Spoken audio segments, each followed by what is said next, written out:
පරිත්‍යාගශීලී කෙනාට දේවල් ලැබෙනවා. චූටි කාලේ ඉඳලා ළමයාට පුරුදු කරන්න කන බත් එකකින් හරි බත් පිටක් සතෙකුට දෙන්න. බත් ගුලියක් හදලා දෙන්න උගන්වන්න කුරුල්ලෙකුට හරි.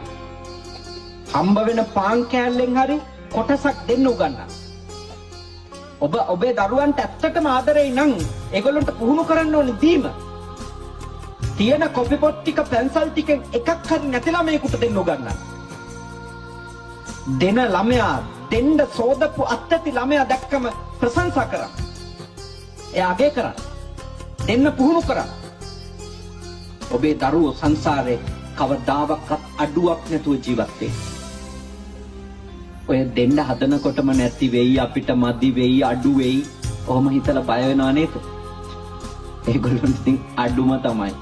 එක්කව කරගෙන ගොඩ ගහගෙන ඉඳිද්දි දාන්නෙම නැහැ, ගම් වතුරක් හරි ඇවිල්ලා උස්සන් යනවා. මොකක්වත් ඉතුරු වෙන්නේ නැහැ. දීපු අරන් යන්න පුළුවන්.